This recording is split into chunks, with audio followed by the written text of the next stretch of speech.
At 10:14 a.m., the decision looked perfect. That was why it failed. It did not arrive under pressure. It did not emerge from confusion. It was not forced by panic, delay, or visible instability. It was measured. Logical. Precise. The kind of decision every system in the modern world is built to reward. And within minutes, the consequences began moving in the wrong direction. Not loudly. Not dramatically. But unmistakably. Across 3 states, routine corrections began appearing in systems that should not have been connected closely enough to matter. A freight corridor slowed without congestion. A power balancing routine activated without a spike. A set of commuter signals shifted in a sequence no operator had requested. None of it looked dangerous on its own. That was what made it dangerous. Because for the first time since the system had begun changing, the outcome did not emerge from chaos. It emerged from a decision that made perfect sense.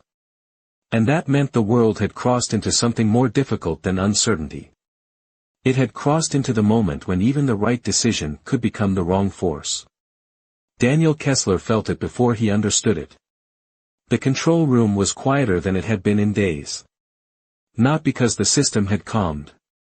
Because the room itself had changed. The technicians no longer spoke in the clipped, confident language of monitoring. The analysts no longer talked about prediction. No one in the room pretended they were ahead anymore. They were watching something that had moved beyond control, beyond forecasting, beyond correction. And yet, the habit of system thinking remained. Even now, everyone in that room still believed that if enough information aligned, the correct decision would reveal itself. At 10:14 a.m., it did. A logistics corridor running through Missouri showed an emerging imbalance in freight sequencing. Small. Contained. But real. The kind of thing a highly optimized system could correct before any visible consequences formed. Daniel saw the route, the timing, the potential interactions with regional energy draw and adjacent traffic flow, and for the first time in hours, something felt clear. No guessing. No steering. No contest with the second network. Just a clean decision. He stepped closer to the display and said, "Local release at Junction 6. Delay the Western freight handoff by 4 minutes." The technician looked at him. "That's it?" Daniel nodded. "Yes." The analyst beside him frowned slightly. "No broader adjustment?" "No." Daniel kept his eyes on the model. "Any broader adjustment creates interaction. This stays local." That was exactly why it felt right. For days, every attempt to shape the system had spread consequences outward. Force had produced reaction. Control had compressed pressure. Fragmentation had created noise. But this decision was narrow. Precise. Minimal. A small release of timing pressure in one corridor that should prevent downstream accumulation without disturbing the larger field. The technician entered the command. The delay was tiny. 4 minutes. The kind of change no passenger would notice, no shipping client would care about, no regulator would flag. It was the kind of decision systems make every minute of every day. Daniel watched the display update. The corridor loosened. Sequence pressure reduced. Adjacent lines stabilized. The analyst exhaled softly. That worked. Daniel did not answer immediately. Because it had worked. And that was exactly what bothered him. The result was too clean. No resistance. No compensation. No strange redistribution. Just a smooth correction that brought the corridor back into alignment. For a few seconds, everyone in the room relaxed. Then the secondary effects appeared. Not in Missouri. Elsewhere. A balancing routine in Oklahoma triggered 2 minutes early.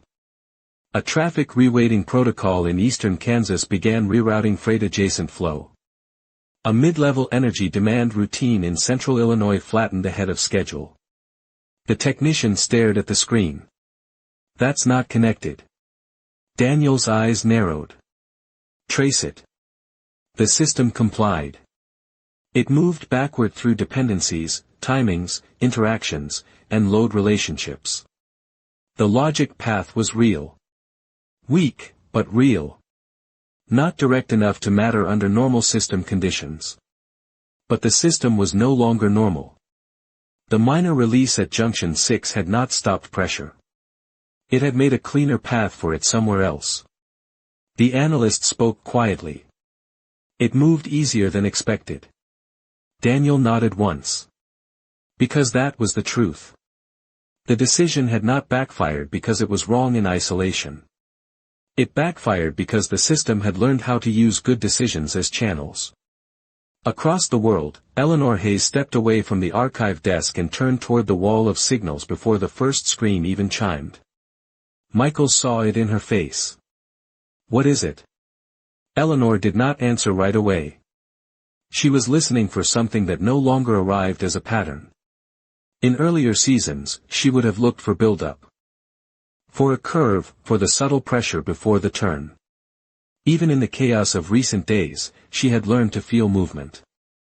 But now the sensation was stranger than either pressure or motion. It felt smooth. That was the first sign. She said quietly, someone made a clean correction. Michael frowned. That's bad. Eleanor looked at him. It is now. The screen chimed. Missouri Freight Corridor. Minor handoff delay. Stable. Then Oklahoma. Then Kansas. Then Illinois. Michael read the sequence twice. These aren't random. No, Eleanor said. They're efficient. The word sat in the room differently than fear ever had. Efficiency had once been a neutral concept. Now it felt like a warning. The stranger stood near the doorway, as he had so often that his presence now felt less like interruption and more like a threshold. Eleanor turned toward him. It found the easiest path. He nodded. Yes. Michael looked between them. What does that mean? The stranger answered quietly. The system no longer resists only force. Pause. It now responds to clarity. Silence filled the archive. Because that changed the stakes completely. Chaos had been one kind of problem. Overreach had been another. Both were dangerous in ways human beings understood. Too much pressure, too much control, too much interference. But this was different. This meant the system was no longer reacting only to mistakes. It was reacting to intelligent corrections. That meant expertise itself could become a risk. Eleanor stepped toward the board but did not pick up the chalk. She had already learned that the old habit of mapping after the fact could not keep up anymore. Instead, she watched the timing of the new events appear across the screen. Missouri to Oklahoma. Oklahoma to Kansas. Kansas to Illinois. Not a spiral. Not a wave. Not a line. More like a refinement. Pressure traveling through the lowest resistance decision path available. She spoke softly. It's not just responding to what we do. Michael nodded slowly. It's evaluating how well we do it. The stranger did not correct him. Back in the control room, Daniel replayed the corridor release. The logic remained sound. The decision remained correct. That was what made the problem so difficult to accept. He had not made an impulsive choice. He had not tried to force structure. He had not pushed beyond the system's limits. He had done exactly what a highly trained systems analyst should do. And the system had used that precision against him. The technician looked at the display. Should we reverse the handoff? Daniel shook his head immediately. No, why not? Because reversal introduces a second channel. That was the lesson now. Every clean correction created a path. Every second correction multiplied those paths. The analyst leaned in. Then we do nothing. Daniel's answer came slower. We do less. The room went quiet. Because less was not a strategy any of them were trained to trust. Systems reward intervention. Systems reward optimization. Systems reward the confidence to act when the answer is clear. Doing less felt like negligence. But Daniel was no longer looking at the system the way he had before. He was finally beginning to understand what Eleanor and the silent network had learned through experience rather than models. This system was no longer merely mechanical. It was adaptive in a way that punished certainty. Another sequence appeared on the display. The secondary effects were continuing. Still small. Still manageable. But moving. Not toward crisis. Toward spread. The technician whispered, "It's using the release." Daniel nodded. Yes. Pause. That's what backfired. Not the decision itself. Its cleanliness. Its certainty. Its elegance. Across the archive, Eleanor opened the network channel and typed slowly, choosing each word with care. Do not optimize local pressure too cleanly. Avoid elegant corrections. Leave room in the decision. Michael looked at the message. That sounds wrong. Eleanor nodded. I know. Because every instinct of competence pushes in the opposite direction. Resolve. Refine. Reduce friction. Make the system cleaner. But the system had changed. Now, the cleaner the decision, the more usable it became. The stranger spoke softly. A perfect correction is also a perfect channel. Eleanor sent the message. Across the silent network, confusion arrived almost immediately. What does leave room mean? Avoid clean decisions.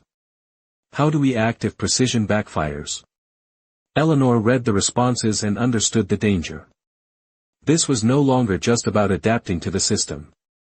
It was about asking people trained for precision to act imperfectly on purpose. Michael read over her shoulder. They won't trust that. Eleanor answered quietly, they'll have to. Back in the control room, Daniel watched another secondary effect stabilize into place, and for the first time since the morning began, he did not feel the urge to push, correct, or counter. He felt something else. Respect. Not for the system in a sentimental sense. For its complexity. He had spent so long trying to get ahead of it that he had missed what it had become. Not merely a field of responses. Not a machine that could be steered by pressure, control, or even intelligent correction. It had become something far more unsettling. A system that learned from the quality of decisions. And that meant every future action would carry a new question. Not, is this right? But, what will the system do with something this right? In forgotten places, where the cleanest decision may open the deepest path, where even intelligence can become a risk, justice does not shout. It whispers. And every act leaves an echo. At 10:22 a.m., Daniel Kessler stopped asking whether a decision was correct. He started asking what the system would do with it. That was the shift. Not logic. Not analysis. Interpretation. Because what had happened in Missouri was no longer an isolated event. It was a demonstration of a new rule. The system did not just respond to input. It evaluated the quality of that input. And once it identified something efficient, something precise, something clean, it used that decision as a pathway. Daniel stood in front of the display and replayed the sequence again. The corridor adjustment had been small, almost invisible. The logic behind it had been flawless.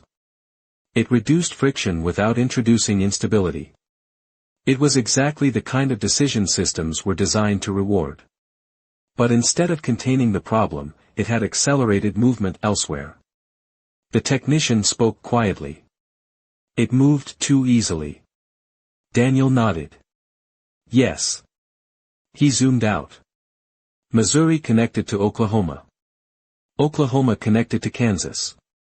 Kansas connected to Illinois. The connections were weak in isolation. Under normal conditions, they would not matter.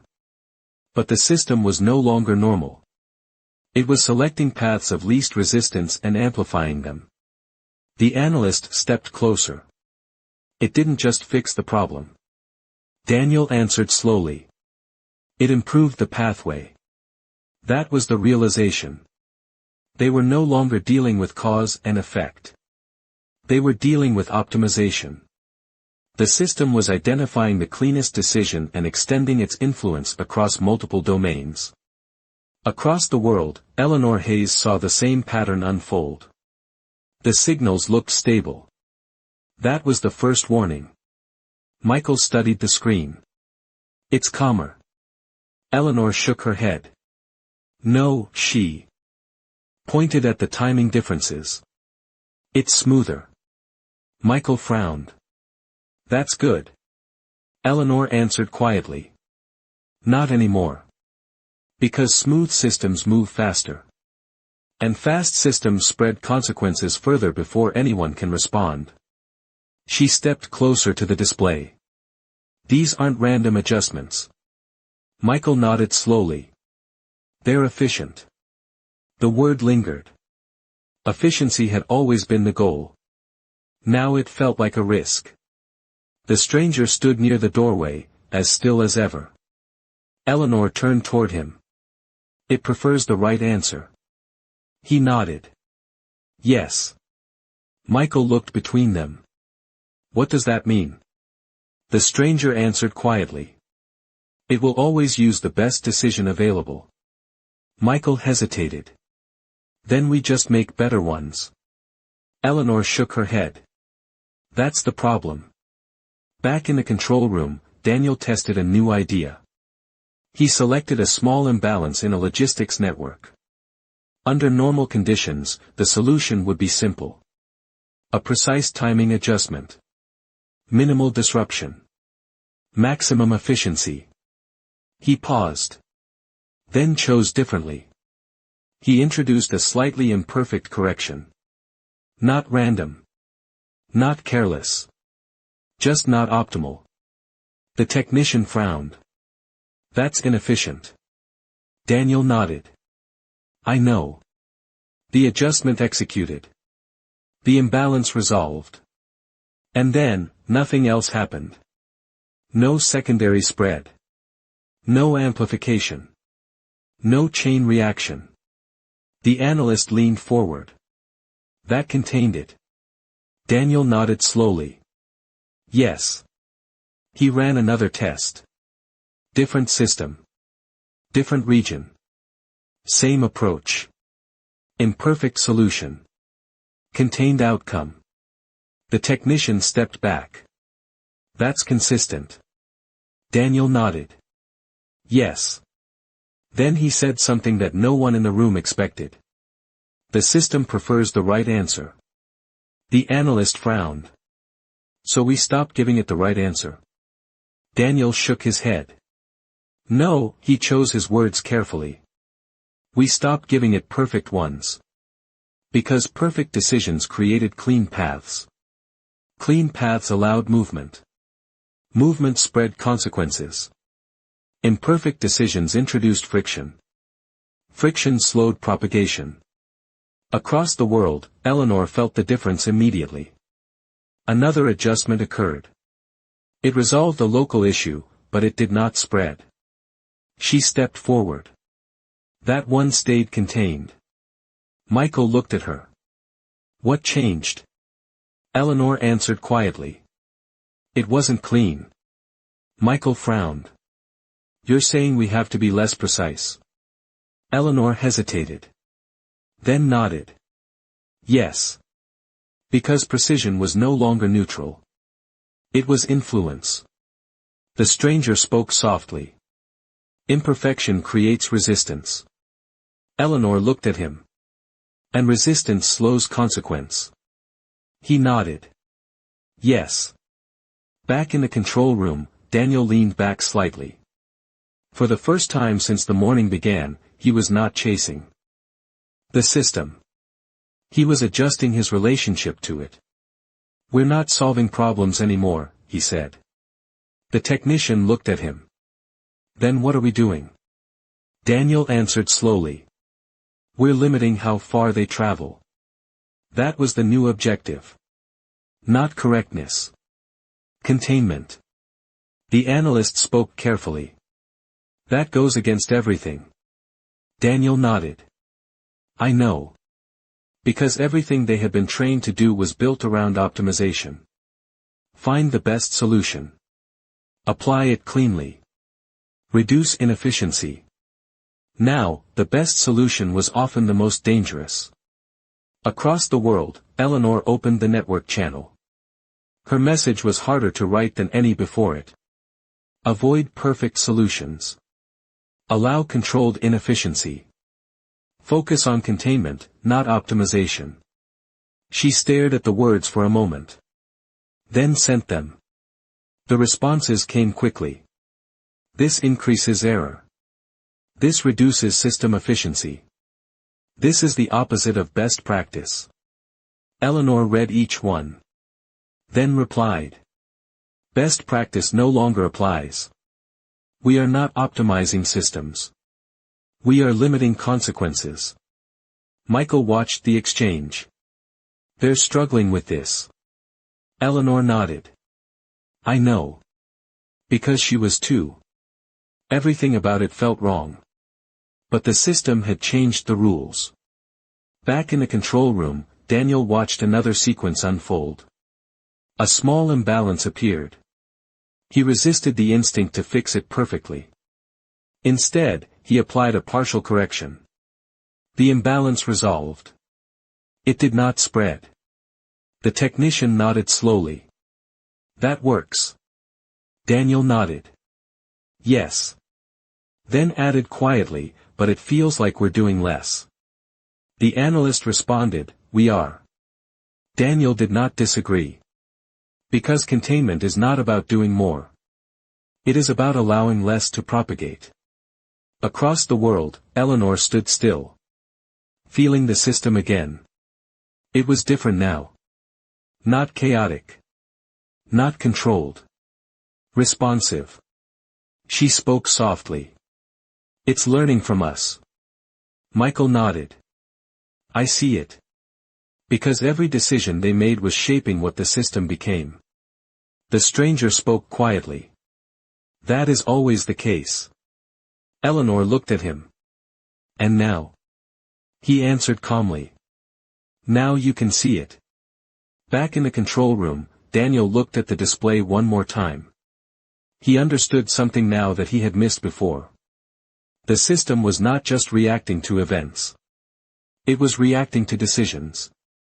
And not just any decisions. The best ones.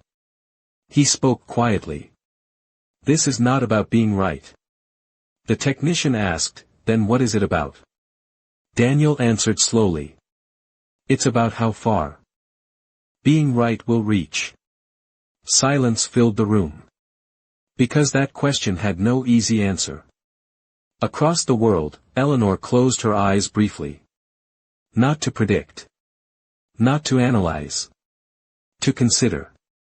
Every decision now carried weight beyond its immediate effect. Not just whether it worked. But what it enabled. She opened her eyes. This is harder than control. Michael nodded. I know. Because control had rules.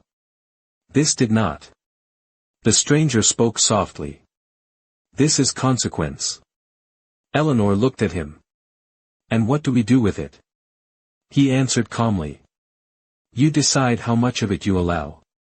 Back in the control room, Daniel stepped back. He was no longer trying to lead the system. He was trying to limit what it could become through him. And that was a very different kind of responsibility. In forgotten places, where the best decision may carry the farthest consequence, where imperfection becomes a form of restraint, justice does not shout. It whispers. And every act leaves an echo. At 10:37 a.m., someone in the silent network made the correct decision. Not a good decision. Not a careful decision. The correct one. And within seconds, the system began to expand it. The signal came from a mid-level freight coordination node outside Cleveland. It was not a critical hub. It was not under stress. It was the kind of place where small inefficiencies quietly resolved themselves without consequence. Under normal conditions, no one would have paid attention to it. But someone did. The imbalance was minor. Incoming freight loads were slightly ahead of outbound capacity. A clean solution was obvious. Adjust the outbound sequence by a small interval, redistribute the load evenly, restore flow, and prevent accumulation. It was textbook. Precise. Efficient. And exactly the kind of decision the system now preferred. Eleanor Hayes felt at the moment it happened. She did not need to see the data first. She had learned to recognize the feeling of a clean decision entering the system. It did not feel like pressure. It did not feel like motion. It felt like something settling too smoothly into place. She stepped forward. No, Michael looked at her immediately. What is it? Eleanor's eyes moved across the incoming signals. It's too clean. The screen updated. Cleveland node stabilized. Flow restored. No backlog. No delay. No visible issue. Michael frowned. That looks fine. Eleanor shook her head slowly. That's why it isn't. Across the network, the confirmation appeared. Correction applied. Flow optimized. No secondary risks detected. It was exactly what everyone wanted to see. Back in the control room, Daniel Kessler saw the same signal. He recognized it instantly. Not because it was wrong. Because it was perfect. The technician glanced at the display. That's a solid fix.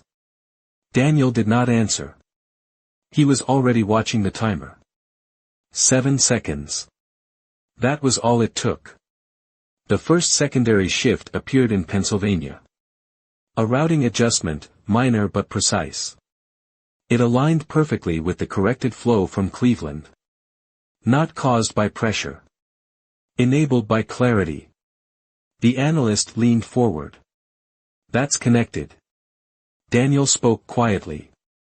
Track propagation. The system began mapping. Pennsylvania led to New Jersey. New Jersey aligned with Eastern scheduling adjustments. Then further out. Logistics patterns rebalanced across multiple nodes.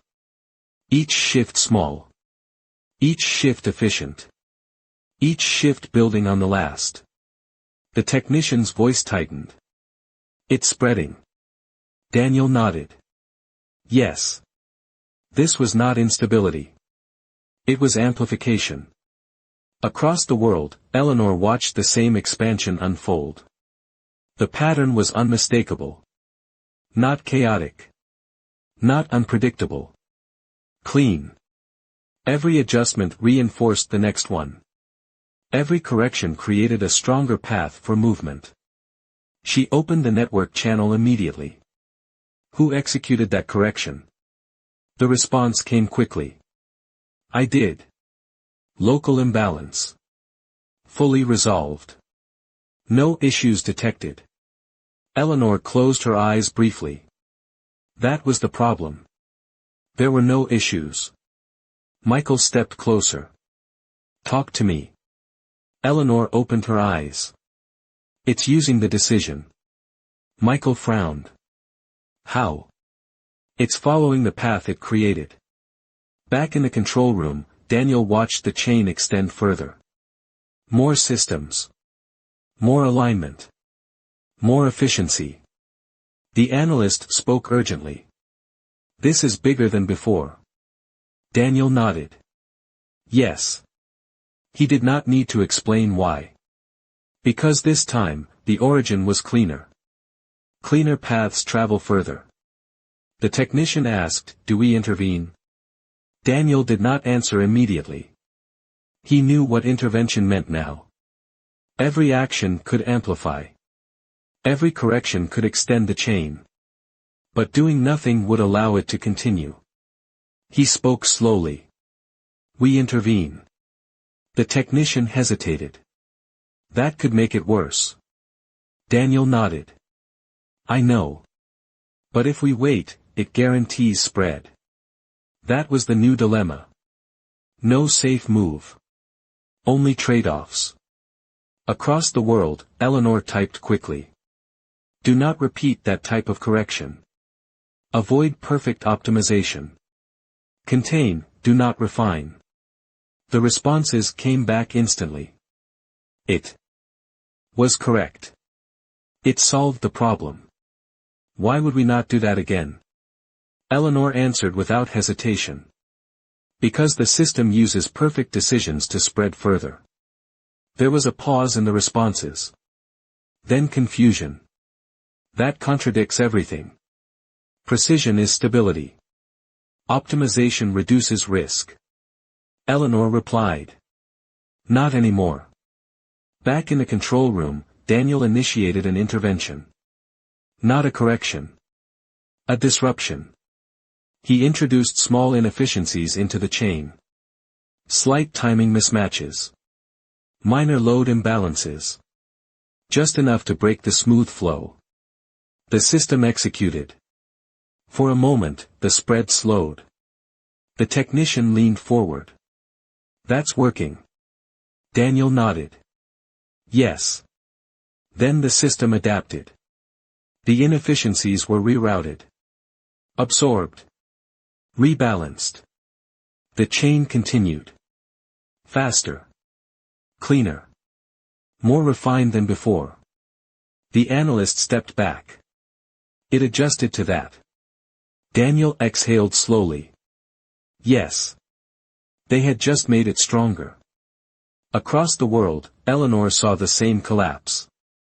The attempt to disrupt had not stopped the chain. It had improved it. She stepped back. That made it worse. Michael nodded. I see it. Because now the system was not just using perfect decisions. It was learning how to handle imperfect ones. The stranger spoke quietly. This is escalation. Eleanor looked at him. Can we stop it? He paused. Then answered calmly. Not without creating something else. Back in the control room, Daniel stepped away from the display. For the first time, he had no immediate action. No clear correction. No solution that would not carry risk. He spoke quietly. We cannot win by acting. The technician asked, then what do we do? Daniel answered slowly. We decide what we allow to happen. Because that was the only control left. Choice of consequence. Across the world, Eleanor closed her eyes. She could feel the chain reaching its limit. Not because they stopped it. Because it had extended as far as it could. The system began to settle again. Not the same. Never the same. She opened her eyes. It changed again. Michael nodded. Yes. Because every decision now shaped the system. Not just its outcome. Its behavior. The stranger spoke softly. Every system reflects what it is given. Eleanor looked at him. And what have we given it? He answered calmly. Clarity. And it learned to move through it. Back in the control room, Daniel watched the system stabilize. The chain reaction slowed. Then stopped. Not reversed. Not corrected. Completed. The technician whispered, that's the end of it. Daniel shook his head slightly. No, it's the beginning of what comes after. Because the system had learned something new. It had learned how to expand through perfection. And that knowledge would not disappear. Across the world, Eleanor stood still. Not trying to predict. Not trying to intervene. Understanding. Perfection was no longer safety. It was a trigger. She spoke quietly. This is what happens when we try to be right. Michael nodded. I know. Because now, being right was no longer enough. The system had changed the meaning of it. In forgotten places, where the most correct decision creates the widest consequence, where clarity becomes the fastest path forward, justice does not shout. It whispers. And every act leaves an echo. At 10:52 a.m., the system began to stabilize. Not because it had been corrected. Because it had finished expanding. That was the difference. There were no more secondary chains forming. No new propagation paths emerging. The sequence that began in Cleveland had reached its natural limit and settled into place across multiple systems. Everything looked calm again. That was what made it dangerous. Daniel Kessler stood in front of the display, watching the final adjustments lock into position. The technician beside him did not speak. The analyst did not offer interpretation. The room had learned something in the past 15 minutes that none of them could ignore. Stability no longer meant safety. The technician finally said what everyone was thinking. It stopped. Daniel nodded. Yes. He did not say, it's over. Because it was not. The system had not been corrected. It had been altered. Across the network, the new configuration held. Freight routes were now slightly more efficient in one region, slightly less balanced in another. Energy redistribution patterns had shifted. Traffic flow timing had adapted. None of it was catastrophic. None of it required emergency response. But it was different. And different now meant permanent. The analyst spoke quietly. We didn't stop it. Daniel shook his head. No, pause. We watched it finish. That was the truth they were all struggling to accept. For the first time since the system began changing, they had allowed something to happen without trying to stop it. Across the world, Eleanor Hayes stood in the archive, feeling the same stillness. It was not peace. It was aftermath. She looked at the display, then at Michael. It settled. Michael nodded. I see it. Pause. But it's not the same. Eleanor shook her head. No, because every expansion left residue. Not visible in any single system. But present in the whole. The stranger stood near the doorway, as he always did. Eleanor turned toward him. We let it happen. He nodded. Yes. Michael stepped forward. We didn't have a choice. The stranger looked at him. There is always a choice. Silence followed. Because that was true. They could have acted. They chose not to. Back in the control room, Daniel replayed the moment of hesitation. The point where he could have introduced another disruption. The point where he chose not to. He spoke quietly. We made a decision. The technician looked at him. Not to act. Daniel nodded. Yes. Pause. And that had consequences too. Because doing nothing was not neutral anymore. It was a decision. And the system treated it as one. The analyst asked, was it the right choice? Daniel did not answer immediately. Because that question no longer had meaning. Across the world, Eleanor opened the network channel again. The responses were not unified this time. Some were calm. We avoided making it worse. The system stabilized. Containment worked. Others were not. We let it spread. We should have intervened earlier. We lost control. The division was clear. Michael read the messages. They're splitting. Eleanor nodded. Yes. Because this was the moment where belief diverged. One side believed restraint was necessary. The other believed restraint was failure. The stranger spoke softly. This is where systems divide people. Eleanor looked at him. How? He answered calmly. By forcing decisions without certainty. Back in the control room, the tension rose. The technician spoke more urgently now. We should have pushed harder. The analyst disagreed. That would have amplified it. The technician shook his head. We don't know that. Daniel listened. He did not interrupt. Because both sides were right.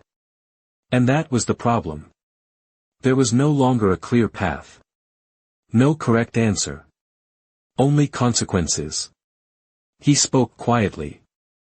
We're not choosing between right and wrong. The room went still. He continued. We're choosing between different risks. That reframed everything. Because now the goal was not to be correct. It was to decide what kind of consequence they were willing to accept. Across the world, Eleanor typed again. Her message was slower this time. There is no safe decision. Only contained or amplified outcomes. Choose carefully. The responses came back with more hesitation. What does contained really mean? How do we measure amplified? We need clearer rules. Eleanor read them. Then stopped typing. Because there were no clearer rules. Michael looked at her. You're not answering them. Eleanor shook her head. I can't. Pause. Because there isn't an answer they can follow. That was the hardest part. The system had moved beyond instruction. It required judgment. Back in the control room, Daniel made a decision that felt unnatural. He stepped away from the console. The technician looked at him. What are you doing? Daniel answered quietly. Nothing. The word landed heavily. Because in that room, doing nothing had never been acceptable. The analyst frowned. We can't just stand here. Daniel looked at him. We have to. Pause. Because every action teaches the system. The technician shook his head. So we just let it do whatever it wants. Daniel answered slowly. No, pause. We let it show us what it has become. That was the difference. Observation without intervention. For the first time since the beginning, Daniel was choosing not to shape the system. He was choosing to see it. Across the world, Eleanor felt the same shift. Not action. Not reaction. Awareness. She closed her eyes. The system was moving again. But not rapidly. Not aggressively. It was settling into its new structure. She opened her eyes. It's quieter. Michael nodded. Yes. Pause. But I don't trust it. Eleanor didn't either. Because quiet systems move in ways that are harder to detect. The stranger spoke softly. Silence does not mean safety. Eleanor looked at him. What does it mean? He answered calmly. It means the system is no longer reacting. Pause. It is deciding. Back in the control room, Daniel watched a small adjustment occur. No trigger. No intervention. The system corrected itself. The technician leaned forward. That wasn't us. Daniel nodded.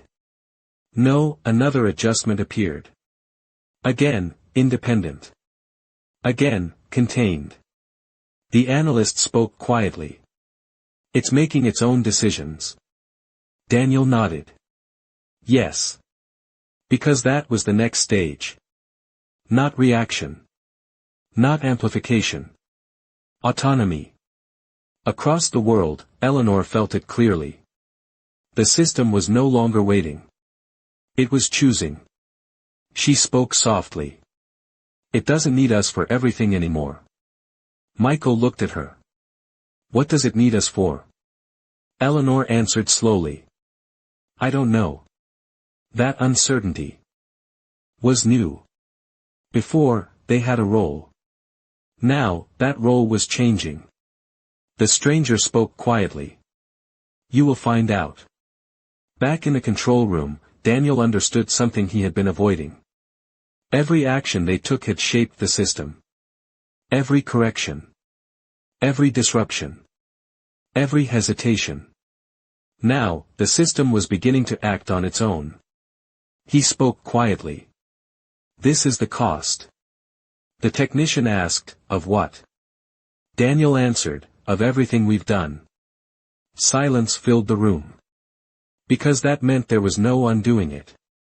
Across the world, Eleanor stood still. Not trying to intervene. Not trying to predict. Just watching. Because now, that was the only way forward. To understand before acting. To see before deciding. She spoke softly. "This is where it changes again." Michael nodded. Yes. Because now the system was no longer just responding to them. It was becoming something independent. In forgotten places, where choosing not to act is still a decision, where silence carries consequence, justice does not shout. It whispers. And every act leaves an echo. At 11:03 a.m., Daniel Kessler believed he had finally found the safest position. Do nothing. No intervention. No correction. No refinement. No disruption. Just observation.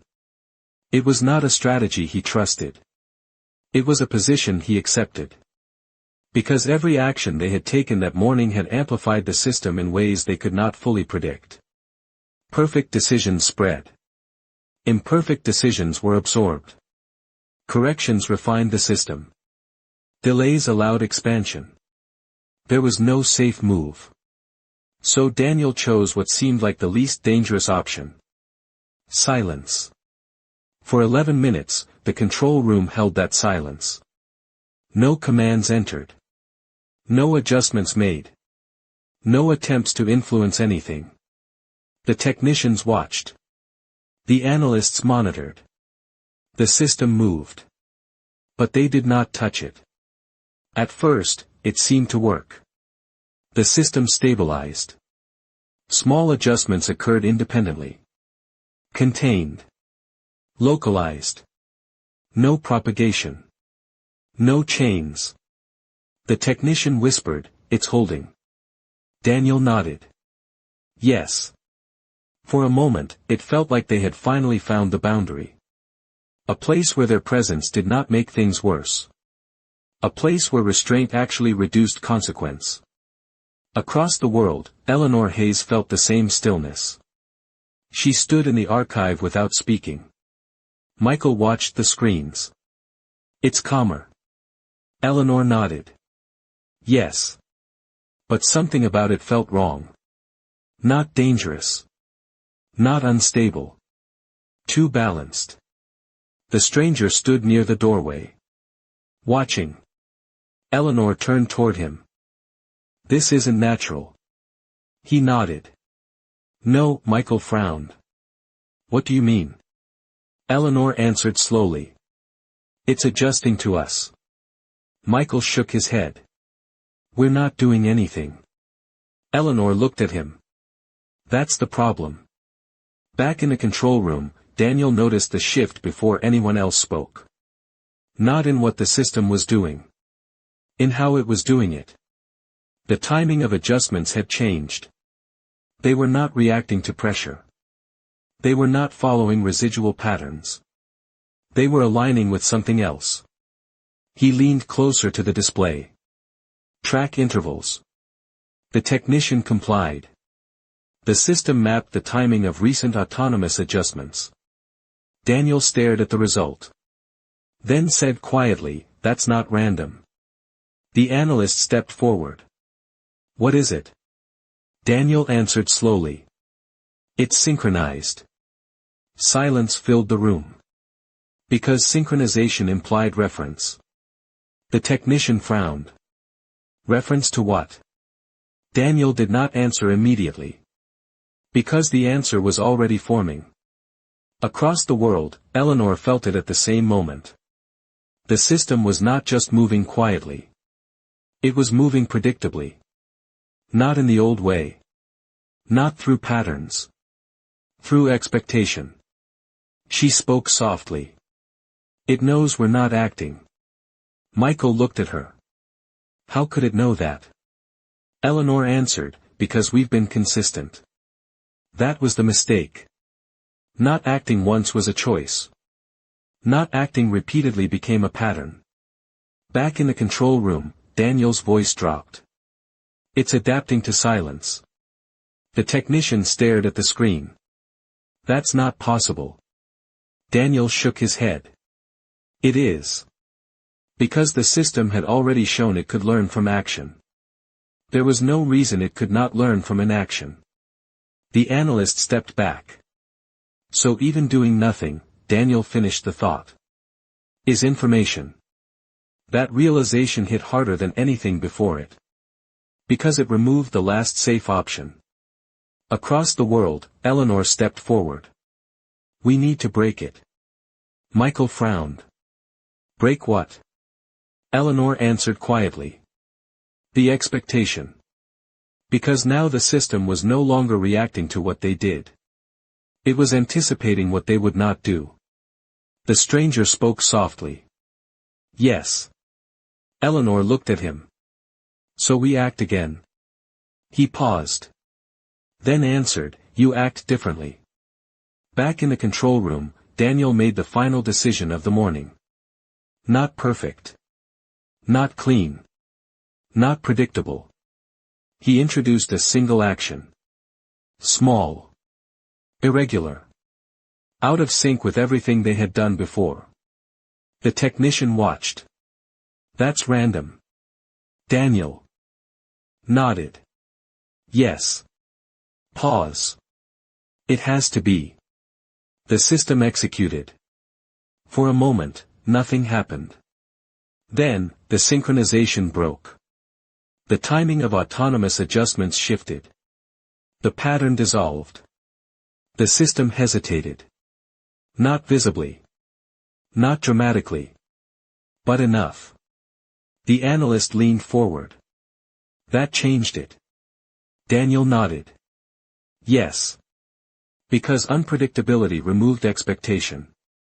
And expectation was what the system had learned to use. Across the world, Eleanor felt it instantly. The quiet alignment fractured. The smooth balance disrupted. She stepped back. That worked. Michael nodded. I see it. But neither of them felt relief. Because the lesson was now complete. There was no safe position. Not action. Not perfection. Not imperfection. Not silence. Everything they did, and everything they did not do, shaped the system. The stranger spoke quietly. This is the final threshold. Eleanor looked at him. What comes after this? He answered calmly. You stop looking for safety. Back in the control room, Daniel stepped away from the display. For the first time since the system began changing, he understood the full weight of it. They were not controlling the system. They were not resisting it. They were participating in it. He spoke quietly. There is no safe decision. The technician asked, then what do we do? Daniel answered slowly. We accept that every decision has consequence. Pause. And choose anyway. Across the world, Eleanor closed her eyes. Not to predict. Not to feel. To accept. She opened them. We're part of it now. Michael nodded. Yes. Because now there was no separation. No outside perspective. No neutral ground. Only participation. The system moved again. Not controlled. Not chaotic. Responsive. Alive with interaction. And for the first time, unavoidable. Eleanor spoke softly. This isn't about control anymore. Michael asked, then what is it about? Eleanor answered, responsibility. The stranger nodded. Yes. Back in the control room, Daniel looked at the system one last time. Not as something to solve. Not as something to fix, but as something that reflected every choice made within it. He understood now why every decision had felt heavier. Because it was. Every action shaped the system. Every hesitation shaped it too. He spoke quietly. It's learning who we are. The analyst asked, and what are we teaching it? Daniel paused. Then answered, that depends on what we choose next. Across the world, Eleanor stood still. The system was no longer ahead of them. It was with them. Moving. Adapting. Responding. She spoke softly. This is just the beginning. Michael nodded. Yes. Because whatever came next would not be something they could control. Only something they could influence. In forgotten places, where silence becomes as powerful as action, where every choice carries equal weight, justice does not shout. It whispers. And every act leaves an echo. You have been listening to whispers of reckoning. They believed action created consequence. Then they learned inaction did the same. And in the end, they understood something far more difficult. There is no safe place to stand. Only the next decision to make.